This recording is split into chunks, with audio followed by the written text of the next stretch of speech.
So, choose wisely, basically, what you want to do. As far as units, from the Terran's point of view, you will see almost every unit from the original game. They are all in there, besides maybe a select few, but you will see every unit. Now, to balance this out for multiplayer, which I will talk about later, not every unit is available in multiplayer. And some of the units that are available in the campaign are only available if you do these extra objectives, research enough, and finally unlock them. Which by the end of the game, trust me, you will need them. Even on normal, it is quite a challenge as far as the end of the game is concerned. But definitely a lot of fun. Multiplayer, been totally revamped. Battle.net was pretty old, obviously, came out 12 years ago. The new Battle.net system, the interface is extraordinary. It is very high speed, very solid. You got achievements on there, you got stats on there, your friends list, you can do parties. Your friends list is pretty amazing. If you got any WoW freaks that are your friends, or WoW, trust me, I'm one of them. Play all Blizzard games. So, um, you can actually talk to them while they're in WoW. You can talk to them from Starcraft to WoW. You can even link your Facebook to your Starcraft account, which is kind of interesting. I haven't done that yet. So people that play Starcraft with you, or any other Blizzard game for that matter, can be directly linked to you. A very powerful friends list. You can party up with these people, invite them to play games. The queue system's a lot more intuitive than it was before. 2v2, 3v3, 4v4, auto match. Their new auto matching system sees how well you do based on statistics, which after every battle you get graphs and charts and all sorts of stuff, and you can look at achievements and what you've done well, what you've done bad, how your units did, and the game basically will establish how good of a player you are and how good your teammates are if you're queuing with a team, and put you against the appropriate people. So a really powerful system there, and like I said, not all the units are in multiplayer, and some of the units have been combined. Like for example, the medevac is now the medic and the dropship together. So it heals your units as well as ferries them across the battlefield. Now for multiplayer, you only get the medevac, but then in campaign, obviously you actually do get the medevac and the medic. So like I said, Terran, you get basically every unit in the campaign mode. The gameplay itself, graphics, awesome. Runs very well on even an average system. If you do have a great system though, you can turn it up to full blast and it will look amazing. It looks incredibly good. It supports all the new advanced lighting effects and shadows and everything you can imagine. They do support it on the game, and it looks really good. Sound, amazing. There's a soundtrack with the collector's edition, which I'll talk about in a little bit, but the sound is definitely, the music, the track, the scoring, it goes very well with the game itself.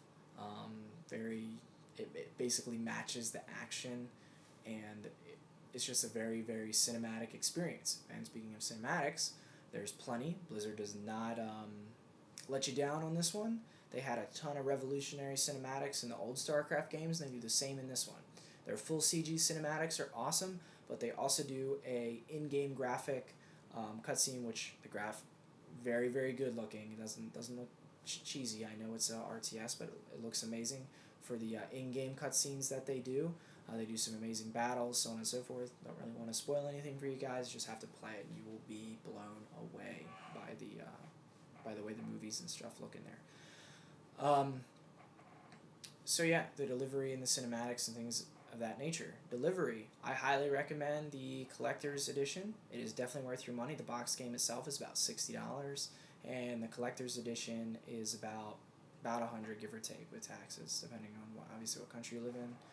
I'll go ahead and show you some of the stuff in the collector's edition. This is your box, obviously, but it's pretty cool. Opens kind of like a Terran building. But just the art book alone in this thing, it's 176 pages of artwork. Original artwork from when they made Wings of Liberty, and it is definitely worth the money. Just the art book alone probably puts it over. If the original game is $60, and you got the art book and the collector's edition, it's only a little bit more money. You got Rainer's dog tag, which people have been talking about this thing. I'll go ahead and show you. This is what it looks like. Let me take it out of the package for you.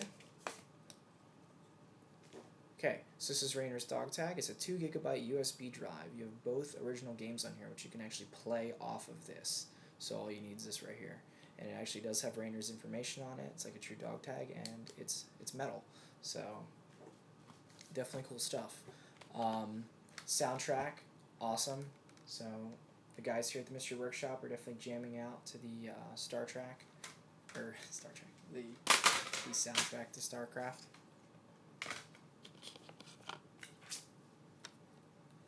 You got Starcraft 2 Wings of Liberty behind the scenes, which is a DVD that's going to feature a lot of their behind the scenes stuff, obviously, and the making of the game, which I haven't watched yet. I really want to watch this. It looks amazing. The game itself. And comic number 0. At basically, they're doing a series of comics about a mercenary unit called the War Pigs. And they actually are featured in StarCraft 2 Wings of Liberty itself. You can hire them. And this is the prequel comic, the number 0. So, overall, lots of cool stuff. Collector's Edition, like I said, is definitely very worth it. Shows you guys all that stuff. Gameplay and graphics, amazing. You still feel like you're playing classic StarCraft, though, especially when you lock into a multiplayer game. It's very fast, very furious. Although tactics a lot of them still work. You can be Zergling rushed and so on and so forth. I mean, you still feel like you're playing StarCraft, the original, but a different game at the same time, and it's in a good way. The units they combined are very interesting. They open up some new tactics, new things you can do.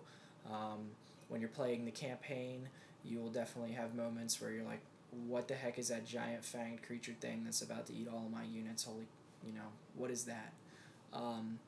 Which I'm sure they will expand upon when they bring out the 2 new games in the saga, and they will be added when they add new units and stuff to the races. So it will be really interesting.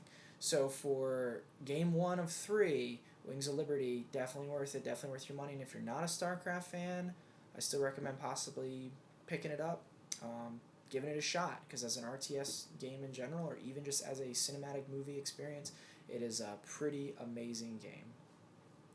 I had a lot of fun with it, and I hope you guys have a good day. That's all I really got for you.